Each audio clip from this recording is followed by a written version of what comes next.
Welcome to my channel innovative cooking. और आज मैं आपके साथ शेयर करूंगी सॉफ्ट स्पंजी और बहुत ही टेस्टी इडली की रेसिपी। और हम इस इडली को बनाने के लिए किसी भी इडली मेकर, इडली स्टैंड या फिर किसी भी स्टीमर का यूज़ नहीं करेंगे। जिन लोगों के पास इडली मेकर, स्टीमर या फिर इडली स्टैंड नहीं है वो भी बहुत आसानी से इस इडली को अपने घर पर बना सकते हैं। और इडली के साथ ही मैं आपके साथ एक बहुत ही क्विक और टेस्टी चटनी की भी रेसिपी शेयर करूँगी। तो चलिए देख लेते हैं इस इडली और चटनी को बनाने के लिए हमें किन किन चीज़ों की ज़रूरत होगी। 300 ग्राम सूजी लिया है मैंने, 300 ग्राम सूजी और रवा,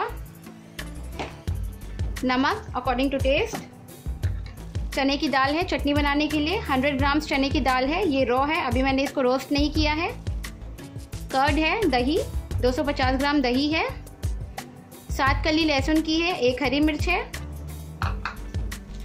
2 पैकेट इनो फ्रूट सॉल्ट है, 2 पैकेट सॉल्टेड पीनट ली है। आप सॉल्टेड पीनट की जगह नॉर्मल जो आपके घर पे पीनट अवेलेबल है उसका भी यूज़ कर सकते हैं। उसको आप थोड़ा सा रोस्ट कर लीजिएगा बस। आधा कप पानी है। तो चलिए अब हम ये इडली बनाना शुरू करते हैं। इडली बनाने के लिए सबसे पहले यहाँ पर मैंने ली है 300 ग्राम सूजी। अब मैं इसमें ऐड करूँगी हाफ टी स्पून नमक, साथ ही मैं इसमें ऐड करूँगी ये 250 ग्राम दही। यहाँ पर बिल्कुल भी फ्रेश दही का यूज़ ना करें। दही अगर 2-3 दिन पुरानी हो तो ज़्यादा अच्छा रिजल्ट आएगा। इसे हम बिल्कुल अच्छे से मिक्स कर लेंगे। दही यहाँ पर सूजी के साथ बिल्कुल अच्छे से मिक्स हो गई है और ये बैटर बिल्कुल थिक हो चुका है। अब हम इस दही और सूजी के बैटर को साइड में रख देंगे 15 मिनट के लिए। हम इसे ढक कर रखेंगे, तब तक सूजी और ज़्यादा फूल जाएगी और ये बैटर रेडी हो जाएगा इडली बनाने के लिए। तो अभी मैं इसे ढककर साइड में रख देती हूँ। जब तक ये इडली का बैटर यहाँ पर रेस्ट हो रहा है हम चटनी की तैयारी कर लेते हैं। चटनी बनाने के लिए सबसे पहले यहाँ पर मैंने लिया है एक पैन, गैस को मैंने ऑन कर दिया है।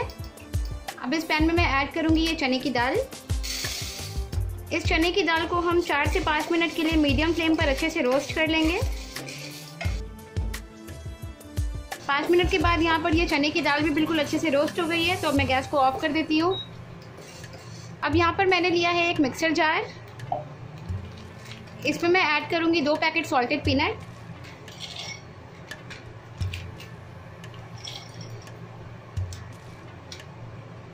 साथ ही अब मैं इसमें ऐड करूंगी हरी मिर्च, लहसुन ऐड करूंगी। ये चने की दाल भी बिल्कुल अच्छे से ठंडी हो गई है तो अब मैं इसको भी मिक्सर में ऐड कर दूंगी। सॉल्टेड पीनट में भी नमक है तो हम नमक अकॉर्डिंगली ऐड करेंगे। ऐड करूंगी पानी। मैंने यहाँ पर 5 से 6 चम्मच पानी ऐड किया है। इसका मैं लिड लगा लूँगी और मैं इसे अच्छे से ब्लेंड कर लूँगी।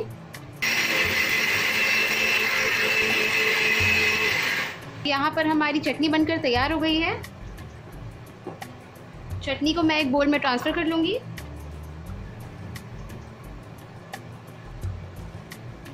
चटनी को यहाँ पर मैंने एक बोल में ट्रांसफ़र कर लिया है।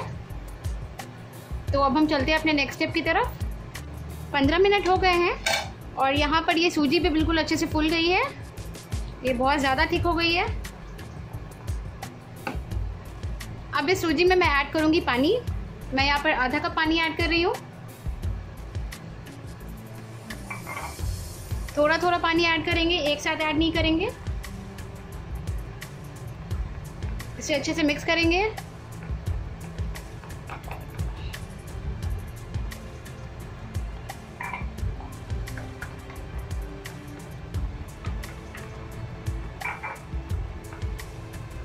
बैटर की कंसिस्टेंसी बिल्कुल ऐसी होनी चाहिए। हमें इसे बहुत ज़्यादा थिक नहीं रखना है और हमें इसे बहुत ज़्यादा पतला भी नहीं करना है।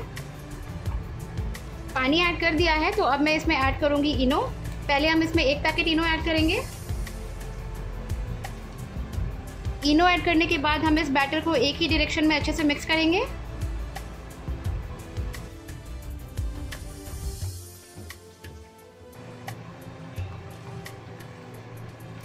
दूसरा पैकेट भी ऐड करेंगे।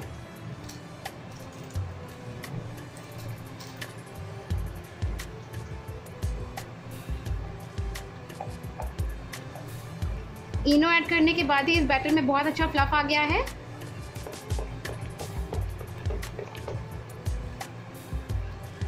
इडली बनाने के लिए ये बैटर बिल्कुल रेडी है। तो अब हम चलते हैं अपने नेक्स्ट स्टेप की तरफ। आज हम किसी भी स्टीमर का यूज़ नहीं कर रहे इडली बनाने के लिए। ना हम किसी इडली स्टैंड का यूज़ कर रहे हैं। तो यहाँ पर मैंने ली है कटोरी। मैंने स्टील की कटोरी का यूज़ किया है। कटोरी में मैंने थोड़ा सा ऑयल लिया है। ऑयल को हम बिल्कुल अच्छे से ग्रीस कर लेंगे कटोरी के चारों तरफ।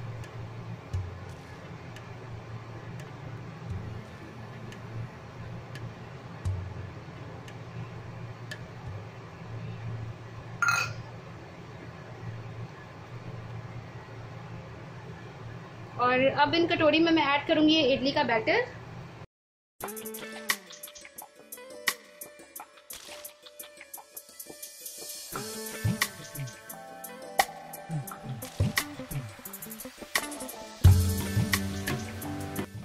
इडली के बैटर को मैंने यहाँ पर कटोरी में अच्छे से पोर कर लिया है। तो अब हम इस इडली को स्टीम कर लेंगे। इडली को स्टीम करने के लिए मैंने ली है यहाँ पर एक बड़ी साइज़ की कढ़ाई। गैस को मैंने ऑन कर लिया है और इस कढ़ाई में मैंने ऐड किया है 1.5 गिलास पानी। पानी यहाँ पर बिल्कुल अच्छे से उबलने लगी है। तो अब मैं इसके ऊपर रखूँगी ये स्टील की छलनी और अब मैं इसके ऊपर प्लेस करूँगी ये इडली का बैटर। और अब हम इस इडली के बैटर को मीडियम फ्लेम पे 12 से 15 मिनट के लिए ढककर पका लेंगे। पूरे 12 मिनट हो गए हैं। तो मैं इसका लिड हटा के एक बार चेक कर लेती हूँ। देखिए कितनी फुली हुई इडली बनी है। एक बार हम नाइफ इंसर्ट करके चेक करेंगे कि ये पकी है या नहीं।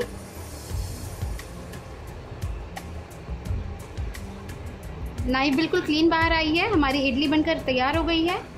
तो मैं गैस को ऑफ कर देती हूँ। यहाँ पर इडली अभी थोड़ी सी ठंडी हो गई है तो मैं इसे डीमोल्ड कर लेती हूँ।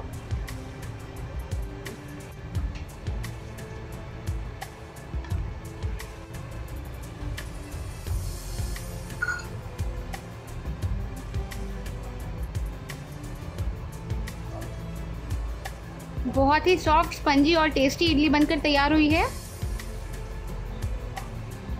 मैं यहाँ पर आपको बाकी की इडलियों को भी डीमोल्ड करके दिखाती हूँ।